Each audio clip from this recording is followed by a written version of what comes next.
오늘 민수기 강의 25번째 시간이고요. 15장 1절에서 16절 말씀으로 또다시 말씀을 주시는 하나님, 이런 제목으로 같이 하나님 말씀 나누기 원합니다. 사실 오늘 본문을 딱 읽기 시작을 하면 저는 설교 준비하기 위해서 15장 1절부터 끝까지 읽잖아요. 어떤 생각이 여러분 듭니까? 너무 재밌습니까?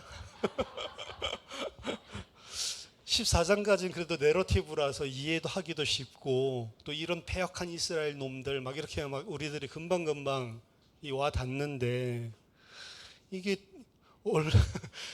이런 이 예법 끝난 지 얼마나 됐다고 또 율례와 규례를 지금 주고 계시는 거거든요. 그리고 오늘 여러분 본문 읽으면서 이해가 잘 됩니까? 막 눈에 쏙쏙 들어옵니까?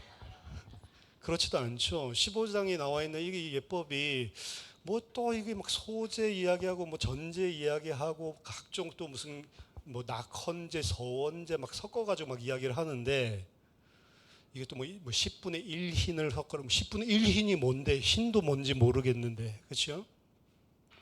헷갈립니다. 그리고 밀가루는 10분의 1 하고 단위도 없어요. 보셨어요? 밀가루 10분의 1에 기름 10분의 1 흰, 이런 식으로 이야기를 하니까 이 밀가루도 흰인가? 아니면 이건 없나? 단위가? 근데 또 마지막 구절에 가면 밀가루는 에바라고 하는 단어를 또 쓰죠.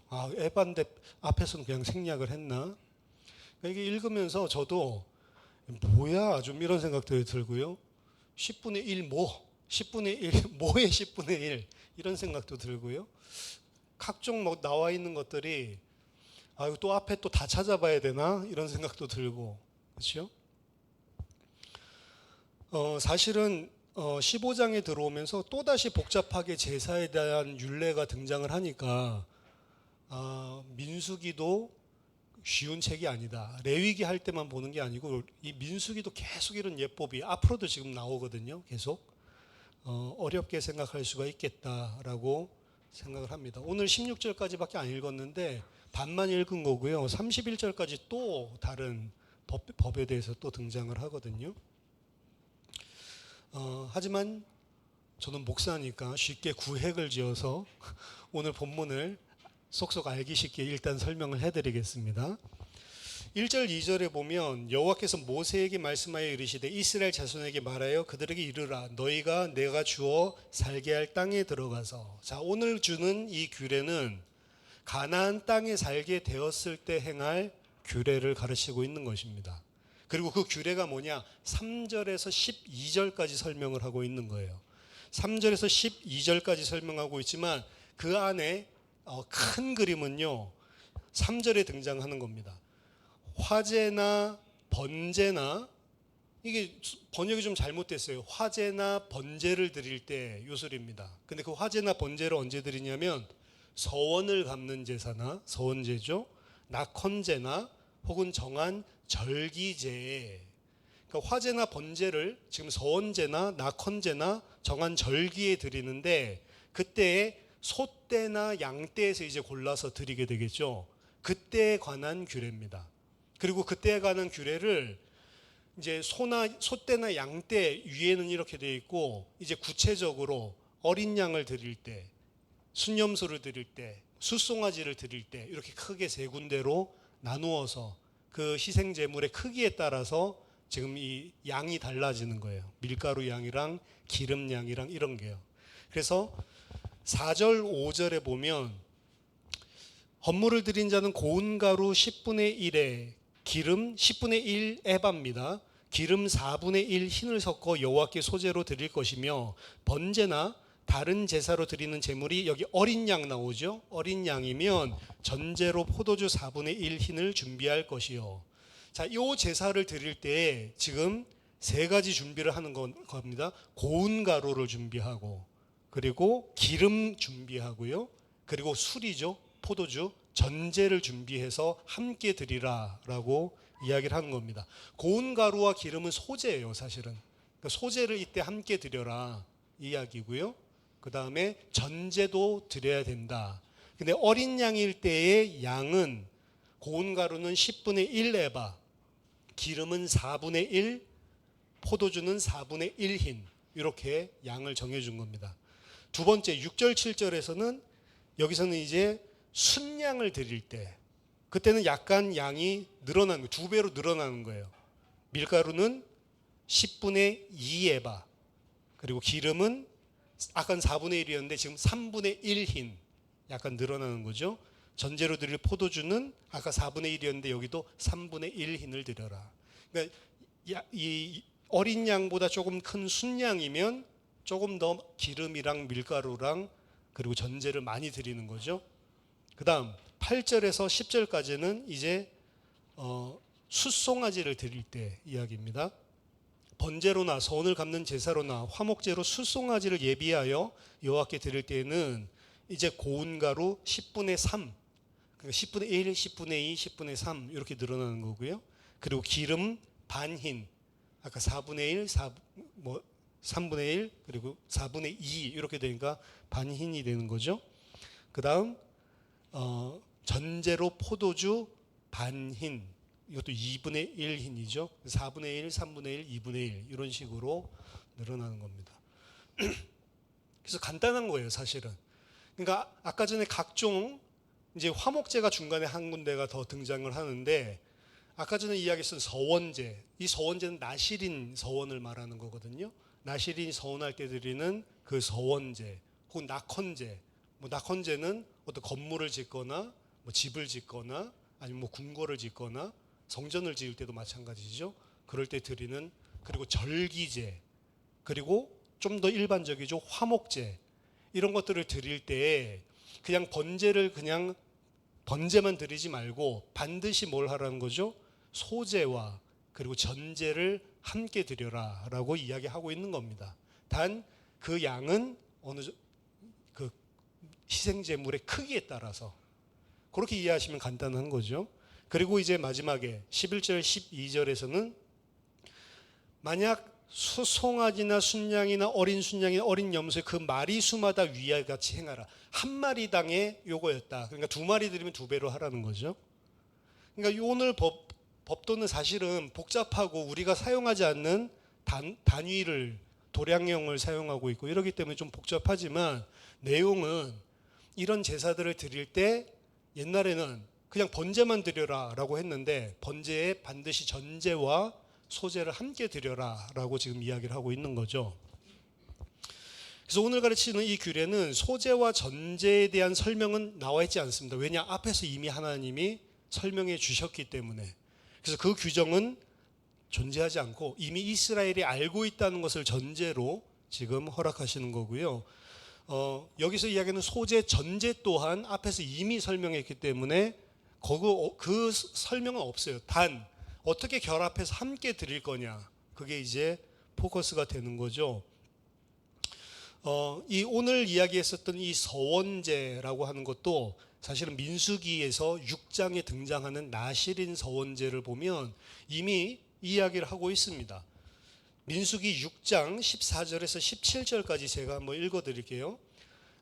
그는, 나실인 서원하는 사람이요, 여호와께 헌물을 드리되 번제물로 1년 된 흠없는 순양 한 마리, 속죄제물로 1년 된 흠없는 어린 암양 한 마리, 화목제물로 흠없는 순양 한 마리와 무교병 한 광주리와 고운 가루에 기름 섞은 과자들과 기름 바른 무교전병들과 그 소제물과 전제물을 드릴 것이요.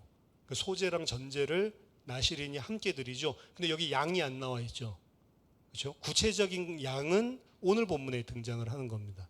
앞에서 이야기를 했지만 제사장은 그것들을 여호와 앞에 가져다가 속죄제와 번제를 드리고 화목제물로는 순양의 무교병 한 강주리를 아울러 여호와께 드리되 그 소제와 전제를 드릴 것이며, 그러니까 나실인이 드리고 그리고 제사장이 함께 속죄제, 번제, 화목제를 드리는데 똑같이 전제랑 그리고 소제를 드려야 된다. 근데 어떻게 구체적으로 어떻게 드리는지 오늘 사실 더 상세히 지금 설명해 주는 거죠. 이때는 양을 안 정해 줬는데 한 가지는 원래는 나실인의 제사 때 있었던 이야기를 지금 하는 거예요. 민수기 6장에서는.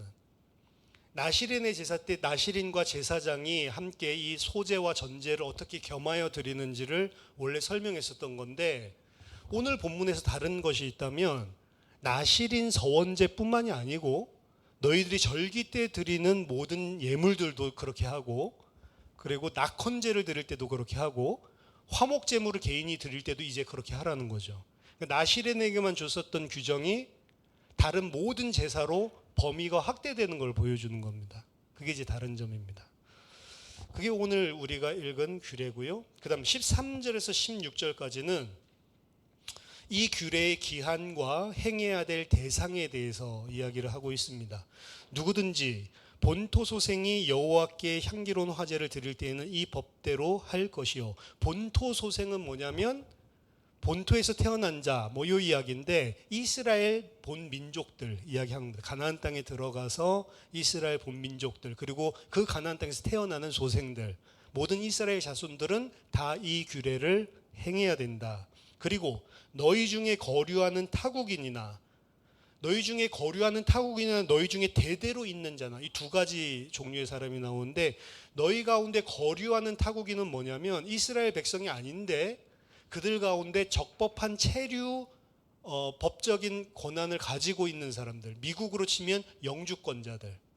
그러니까 미국 시민은 아닌데 한국 사람이 영주권 받으면 법적으로 거기에 있을 수 있는 거거든요. 그 다음 대대로 너희와 함께 있는 자들은 이런 체류증이 없는 사람들이에요. 체류 자격이 없는데 그냥 살고, 미국에 있는 불법 이민자들, 영주권이 없어. 근데 그냥 관광비자로 놀러가서 눌러앉아서 계속 미국에 살고 있죠. 그런 사람들이 있거든요. 그러니까 그런 사람들이에요. 그러니까 이 사람들이 이 적법한 어떤 체류할 수 있는 거류민이 아닌데도 불구하고 그들이랑 함께 살고 있는 사람들. 그러니까 어떻게 보면 이 범위가 상당히 확장되는 거죠. 이스라엘 너희만 지키는 것이 아니라 너희랑 함께 거주해서 영주하는 사람들 뿐만이 아니라 너희랑 함께 살고 있는 그 사람들도 다 행해야 된다라고 이야기를 하는 겁니다. 어떻게 보면 이것 또한 범위가 확장되고 있죠. 원래는 이스라엘 백성, 원래는 나시린, 그러다가 이스라엘 백성들 뿐만이 아니고 체류하고 있는 체류자들, 그리고 아예 함께 살고 있는 자들까지도 다 이걸 행해라. 이방인들까지도 이렇게 이야기를 하고 있으니까 이것 또한 범위가 확장되고 있는 걸 볼 수 있습니다. 그리고 15절 시간적인 기한도, 회중 곧 너희에게나 거류하는 타국인에게나 같은 율례이니 너희의 대대로 영원한 율례라.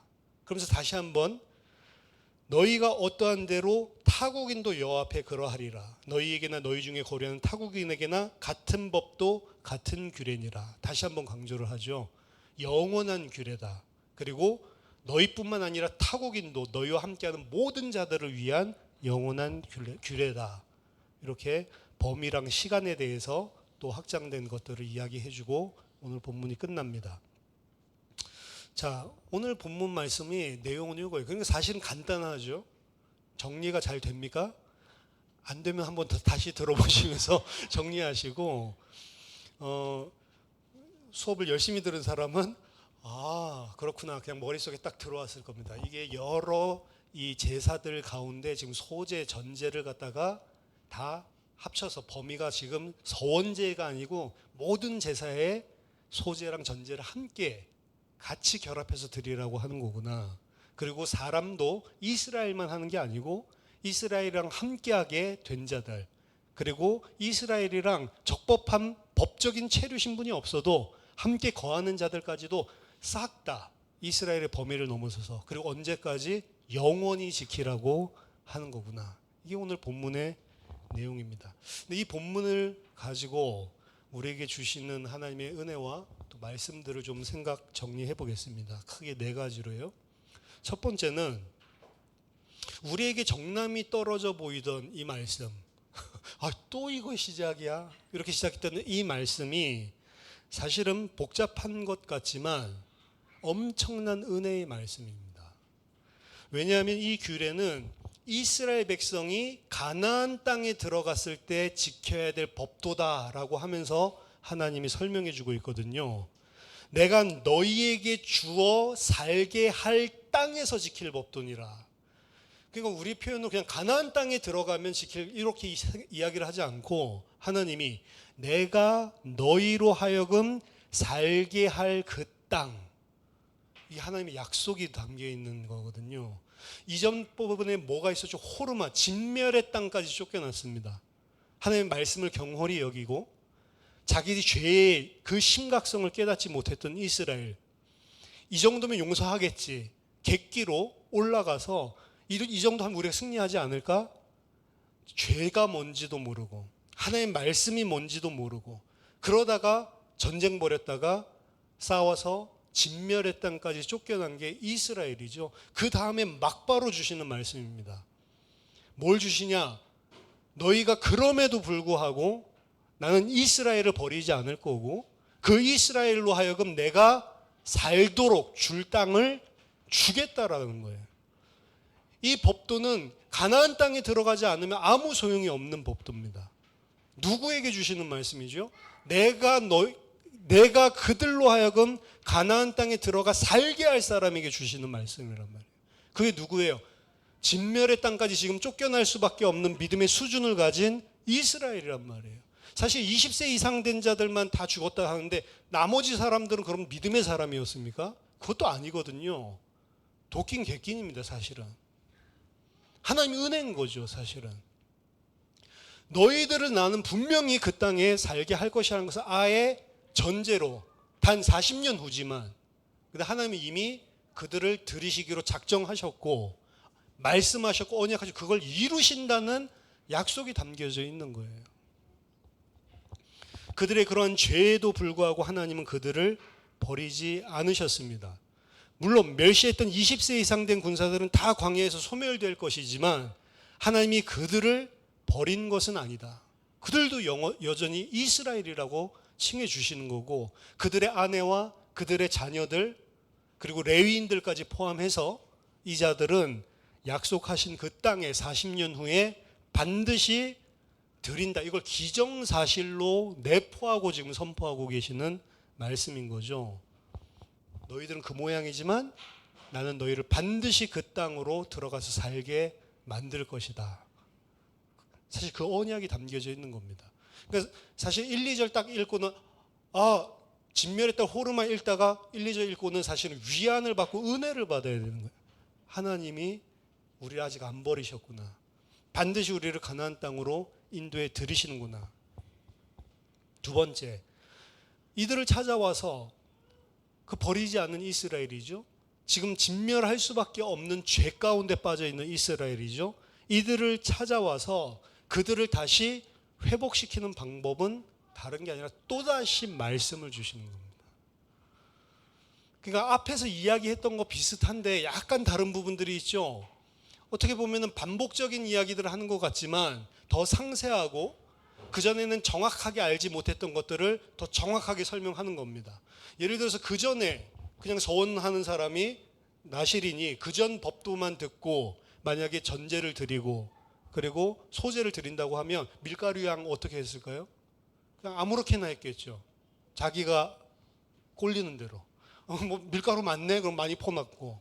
그렇죠. 근데 하나님이 그 모든 것들까지도 더 상세하고 세밀하게 오늘 말씀을 주시는 거거든요.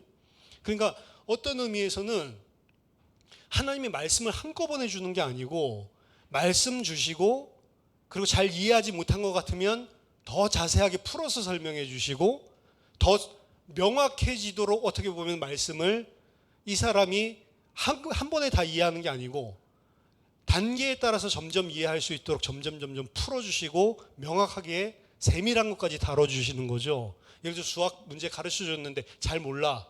그러면 지금 이 수학 문제를 얘를 이해시키기 위해서 사실은 그 전에 처음 설명했을 때는 알 거라고 생각하고 설명해 줬는데 잘 모르면 여기서 사용한 이 공식을 잘 모르는 것 같으면 그 공식을 앞에서 공부를 한 건데 그걸 다시 자세하게 이야기해 주고 이걸 잘 모르는 것 같으면 이런 것들을 아예 논리적인 점프를 하면 얘가 모르는구나. 그럼 그게 어떻게 나오는지를 중간에 과정들 설명해 주고 수학 이야기한다 이렇게 생각하지 마시고 잘 모르는 거 설명해 줄 때 여자들도 그러잖아요. 남자들 보면은 드라마 이해를 못한 거 보면은 이해가 안 된다고 그러잖아요.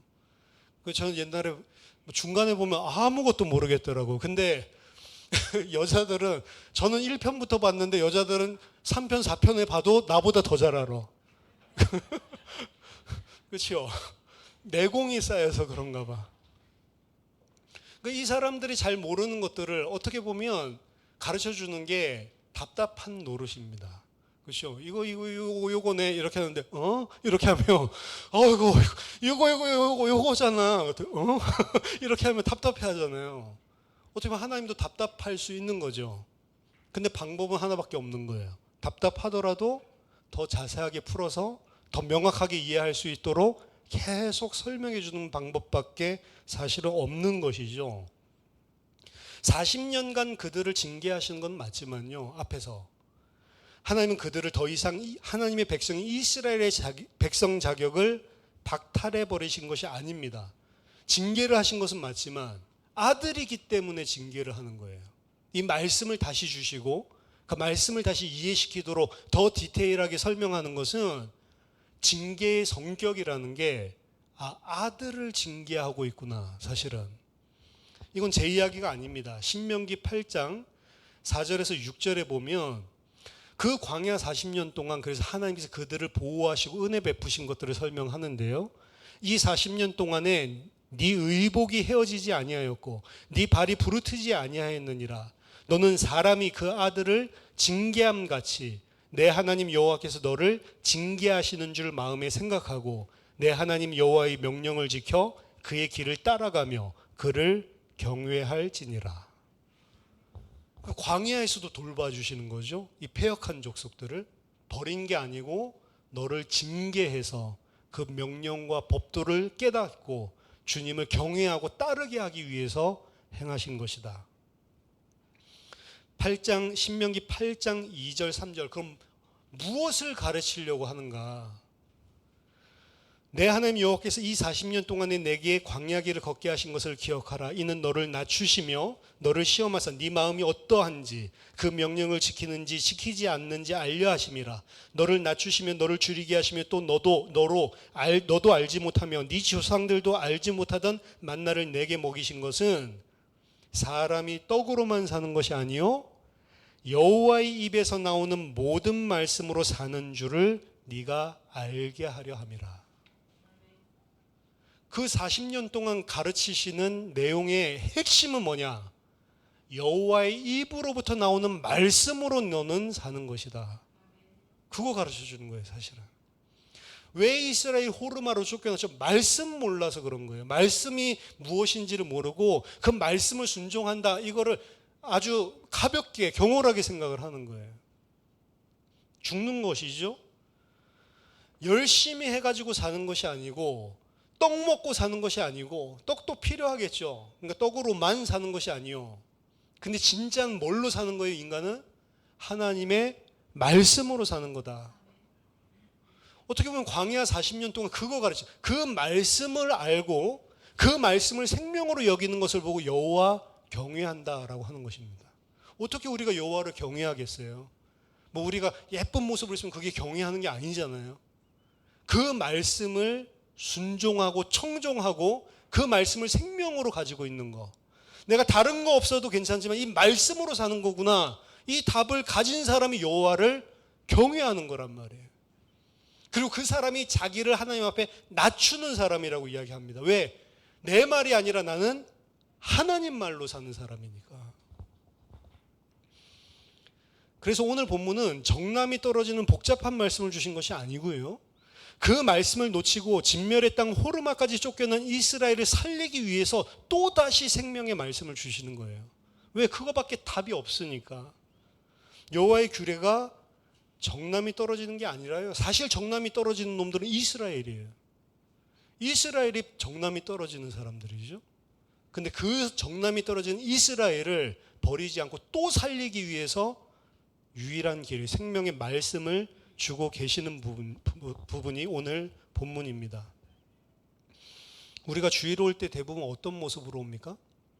일주일 동안 세상 속에 살면서 말씀 잘 붙잡고 진짜 하나님 말씀을 묵상하고 진짜 난 말씀으로 사는 거지 하나님으로 사는 거지 내 힘으로 사는 거 세상 걸로 사는 거 아니다. 이렇게 너무 예쁘게 있다가 옵니까? 많은 사람들 정남이 떨어지는 짓 하다가 오는 거예요. 말하자면. 근데 또 뭐예요? 말씀 주는 겁니다. 말씀으로 너희 사는 거야. 우리 같으면 이거 한두 번이지. 주일에만 온다 쳐도 1년에 52번 정남이 떨어지는 모습으로 계속 찾아오는데 여러분 1년에 한 사람 52번 정남이 떨어지는 모습 참을 수 있습니까? 전 잘 못 참을 것 같은데. 그렇죠? 한두 번은 뭐 예수님은 7번씩 70번 뭐 이야기 하시지만 어떻게 7번씩 70번이 아니고 7번도 못 할 것 같은데. 그렇죠? 그것도 똑같은 것들을 반복하면서 정남이 떨어지는 걸 할 때. 그렇죠? 근데 우리가 일주일마다 세상에 들어가면 정남이 뚝 떨어지는 짓 하다가 그러다 주일에 온단 말이에요. 근데 하나님 말씀 주거든요. 근데 그 말씀이 우리 읽어보니까 정남이 뚝 떨어져. 또 이것도 무슨 규제 또 뭐 소재 뭐 이런 거 나오네. 사실 이런 거거든요. 그러니까 일반적인 많은 신앙인들, 한국의 크리스천들이 예배드리고 나가는데 설문했잖아요. 벌써 30년 전에. 오늘 설교 제목이 뭐였냐, 본문이 뭐였냐, 쓰는 사람 10%도 안 된다잖아요. 그렇죠? 그러니까 이 사람들이 하나님 말씀을 와가지고 바로 까먹고 가는 거예요.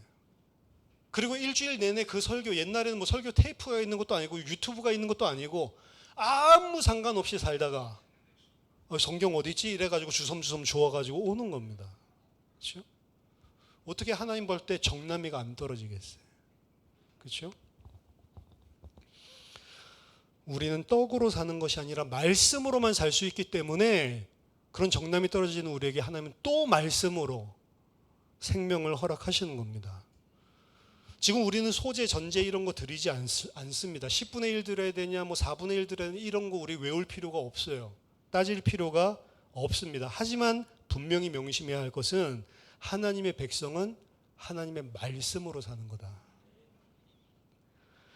그래서 이런 제사법에 담긴 모형이 그리스도를 다 어떠한 형식으로 사실은 예표하고 보여주고 있기 때문에 영원한 규례다 이렇게도 이야기를 하지만 그 말씀 자체가 우리에게 영원한 생명을 주는 유일한 길이기 때문에 오늘 본문에서 그 영원한 규례다라고도 이야기를 하는 거예요.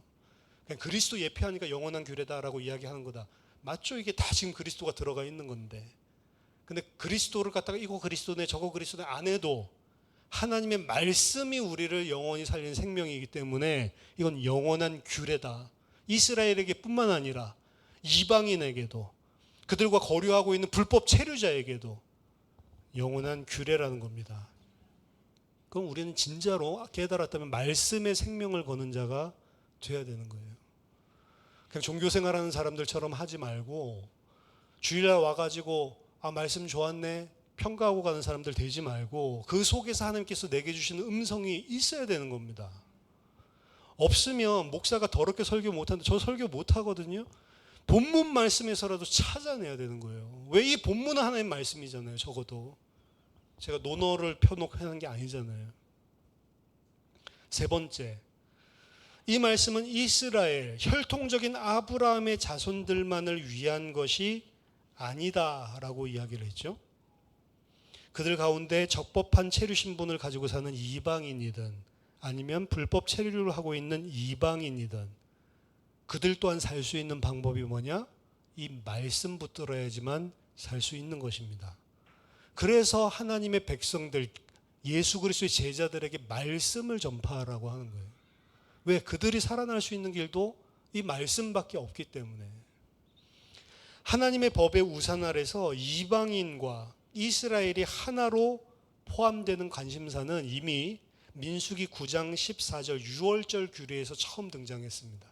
유월절 규례에서 처음 뭐라고 이야기하냐면 이 유월절 규례는 너희뿐만 아니라 너희 중에 함께하고 있는 타국인도 함께 지켜야 된다. 민수기 9장에서 이미 이야기했던 거거든요. 근데 오늘은 유월절뿐만이 아니고 모든 서원제, 낙헌제, 모든 절기제, 모든 화목제, 이 모든 것들도 다 이방인들을 위한 것이다. 이방인들에게 똑같은 규례다라고 이야기를 하고 있는 겁니다. 즉 이스라엘, 이미 구약에서도 그 이스라엘은 모든 민족을 위한 이스라엘이지 이스라엘 자신만을 위한 게 절대로 아니었다는 거죠. 근데 이스라엘은 선민 사상을 가지고 하나님의 모든 민족을 향한 구원의 계획을 놓쳐버리고 저 이방 개, 짐승 같은 것들, 우리는 하나님의 백성, 사실 이렇게 생각을 했다는 거죠. 이스라엘은 이스라엘 자체가 중요하기 때문이 아니고 모든 민족을 위해서 택하셨을 뿐인 겁니다. 사실은 아브라함을 부를 때부터 너로 말미암아 모든 족속이 복을 얻게 하겠다라고 하는, 아브라함을 택했지만 만민을 위한, 만민에게 생명을 주기 위한 도구였지 그들이 잘난 게 아니었다는 거죠. 이스라엘 마찬가지죠. 근데 그 이스라엘이, 이스라엘 너희만 이 말씀을 생명으로 지킬 뿐 아니라 너희와 함께 있는 자들도 생명으로 지켜서 여호와의 백성으로 만들어야 될 이스라엘이 어떻게 했다고요? 이들이 그 말씀을 함께 따르도록 도움을 주는 역할을 하기는커녕 자기네들이 오히려 우상 숭배에 앞장서고 이들의 영향을 받아서 그들과 똑같은 여호와를 대적하는 자가 되어버렸다는 거죠. 이게 오늘날 교회랑 유사한 거 아닙니까? 이런 모습들이 너무 많아요. 사실은 신문이나 뉴스에 목사 이야기 나오거나 교회 이야기 나오면 좋은 이야기가 없어요. 있던가요? 교회 이야기가 나오는데 너무 아름다운 이런 행위를 했다. 별로 찾아볼 수가 없어요. 성탄절쯤 돼야 연탄 300개 나눠줬다 이런 이야기 나오지. 평상시 때 지금 9월입니까? 9월 이럴 때 교회 목사 이런 이야기 나오면 전부 다 나쁘끄러운 것들이에요. 그래서 기독교를 뭐라고 하죠? 말하지 마세요. 진짜 듣기도 싫어. 그렇죠? 근데 들으면서도 우리도 그래. 그럴만하다. 안타까운 거죠. 그렇죠? 집사를 뭐라고 하죠? 말하지 마시라니까. 근데 우리가 들을 때도 어떻게 들어요? 그럴만하다. 뭡니까 이게? 그렇죠? 그들 가운데 거하는 이방인들에게 생명을 흘려내야 될 이스라엘 백성이 자기네들도 구원받지 못하고 이방인들도 구원받지 못하게, 예수님이 바리새인에게 한 이야기죠. 너희도 그 생명의 문으로 들어가지 않고 문을 딱 막고 서서 다른 사람도 들어오지 못하게 막고 있구나. 아이러니하게도 하나님께서는 언제 이러한, 어떻게 보면 하나님 만민을 향한 생명, 만민이 이스라엘 백성이 될 수 있는 확장의 말씀을 주고 계시냐면 이스라엘이 범죄했을 때예요. 그 신약에도 똑같거든요. 유대인이 범죄했을 때, 유대인이 믿지 않았을 때 이 복음이, 생명의 말씀이 오히려 이방인에게로 향하고 그들이 살아나거든요. 어떻게 보면 하나님의 관심은 하나밖에 없는 것 같아요. 이 유대인들이 믿지 않으니까 그들 믿지 않는 것을 기화로 이 복음이 이방인을 향해서 힘있게 뻗어나가면서 그들을 살리게 만들고, 로마서 10장 11장 보니까 이제는 그들이 하나님의 백성 되는 거 보고 너희로 질투나게 만들어서 그 복음이 또 너희에게로 흘러 들어오게 하신다. 이게 사실은 죄 때문에 벌어지는 일인데, 죄 때문에도 오히려 하나님은 자신이 이루실 구속을 완성시키는 방향으로 흘러가는 거죠. 십자가 똑같습니다. 죄 때문에 우리의 대속주가 되실 수가 있는 거예요. 예수를 십자가에 못 박아 죽이는 죄 때문에, 그 죄에도 불구하고 정확하게는 그 죄랑 상관없이 우리를 살리는 생명의 역사가 하나님이 이루시는 거죠. 근데 이게 우리에게 소망이 됩니다, 사실은. 여러분, 우리 생각합니다. 이런 죄인인 내가 어떻게 구속을 받을 수 있는가? 사실 솔직히 양심적으로 생각해 보면 여러분, 구원의 확신 못 가집니다. 가질 수 있습니까? 못 가져요. 진짜 양심적으로 생각한다면 하나님 말씀에 비춰서 나는 구원 못 받은 것 같다, 흔들리고, 구원받은 게 맞나? 구원받을 수 없는 것 같다. 이게 맞는 거예요, 사실은. 근데 여러분들이 하나 기억해야 됩니다. 하나님이 택정하신 자는, 하나님이 창세전에 택하신 자는 그러한 극악 무도한 죄인에도 불구하고 오히려 하나님이 그걸 활용해서라도 살린다니까. 하나님은 우리 죄를 죄 때문에 못하는 게 아니고요, 죄까지도 다 감싸 안고도 하나님의 생명사역을 이루시는 전능한 완벽한 하나님입니다. 그 하나님에게만 우리의 구원의 소망이 있는 거예요. 그 하나님이 베풀어 주시는 십자가의 구속의 은혜가 우리 죄를 초월하고 덮어버리는 능력이 있기 때문에 우리가 구원을 이야기할 수 있는 것이지, 그게 없으면 우리 구원 이야기할 수 없는 자입니다. 이스라엘의 이러한 호르마, 진멸의 땅에까지 쫓겨나는 죄를 활용해서도 오히려 하나님은 말씀을 통해 이 복음이 이방인과 체류인들에게까지도 확산되는 언약을 허락하신단 말이에요.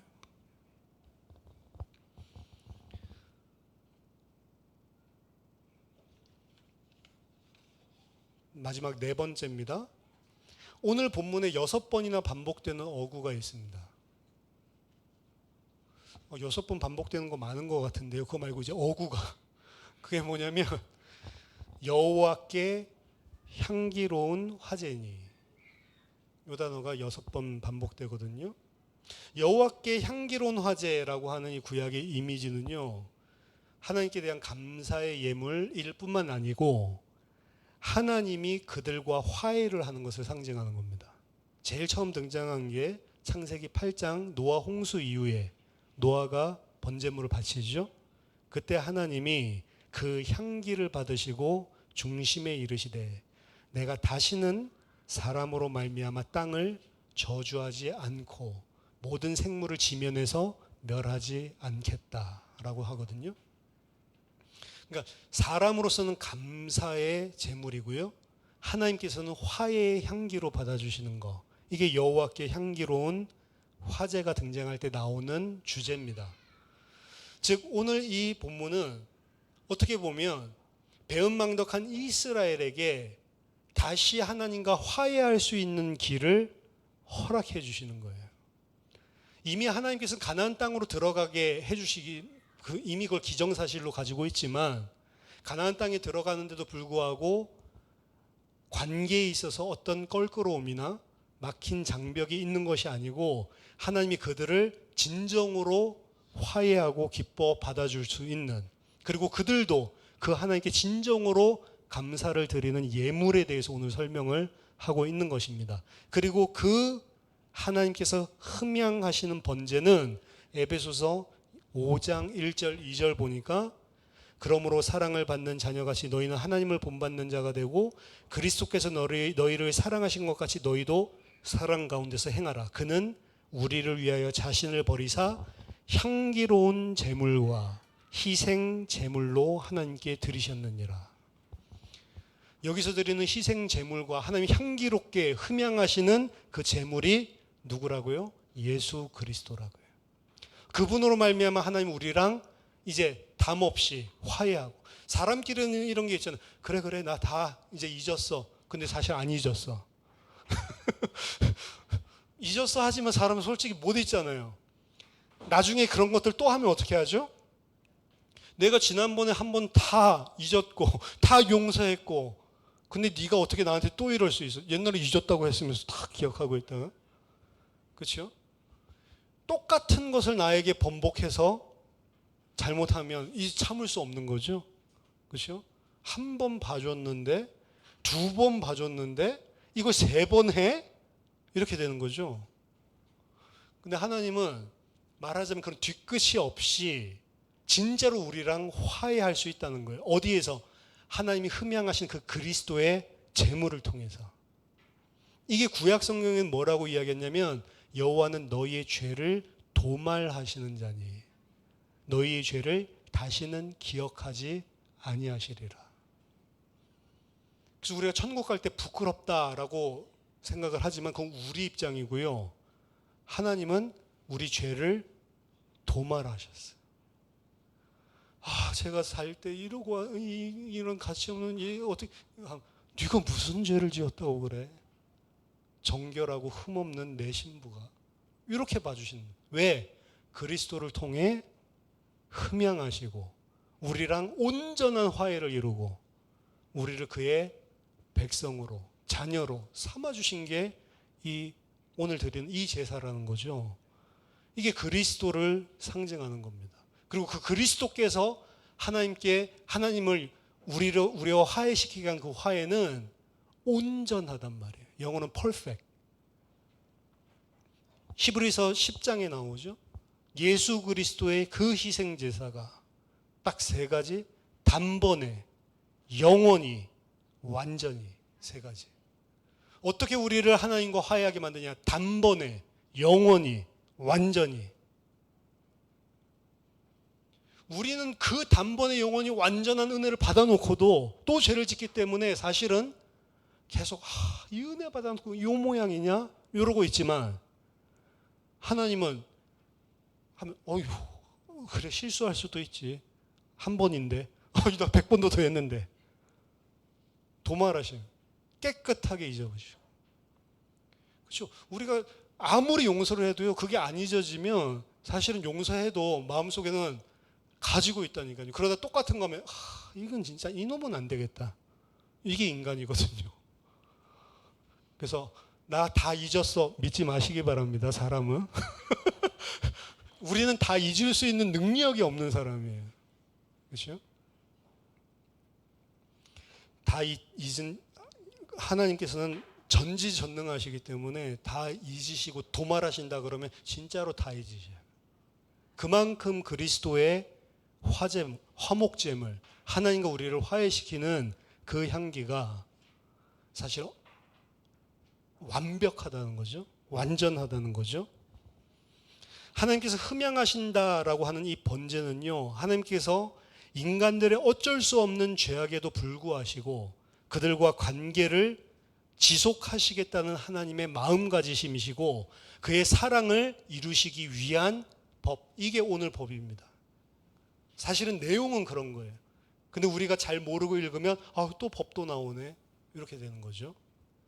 4가지로 이렇게 정리했습니다. 우리들이 정말로 말씀을 통해서 하나님을 알아가고 그리고 그 안에 있는 생명을 가지고 진짜로 이 사람들이 이제 그리스도를 통해 감사하는 제물을 드리는 거잖아요.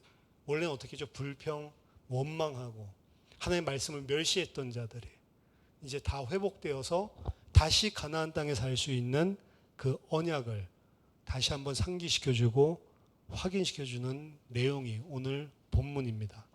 그걸 하시기 위해서 하나님은 또다시 이스라엘에게 말씀을 허락해 주시는 겁니다. 여러분 말씀이 생명입니다. 이번 한 주간 살아갈 동안 정말로 말씀 가지고 하나님 앞에 정말로 하나님을 생각하고 하나님의 언약을 감사하면서 승리하게 되는 저와 여러분 되기를 예수 그리스도 이름으로 축원합니다. 기도하겠습니다. 고마우신 하나님 아버지 은혜를 감사드립니다. 이렇게 지긋지긋하게 하나님을 멸시하고 대적하는 죄인을 예수 그리스도로 말미암아 그 향기로운 예수 그리스도의 제물을 흠양하심으로 말미암아 떠나지 않고 영원히 함께 하시며 우리를 사랑하는 아들로 불러주시는 그 은혜를 감사하고 찬양과 영광을 돌려드립니다. 하나님 주의 말씀이 생명이심을 알게 하시고 믿게 하시고 한 주간 살아갈 동안 주의 말씀 붙들고 살아갈 수 있도록 우리를 도와주시옵소서. 예수 그리스도 이름으로 기도하옵나이다. 아멘.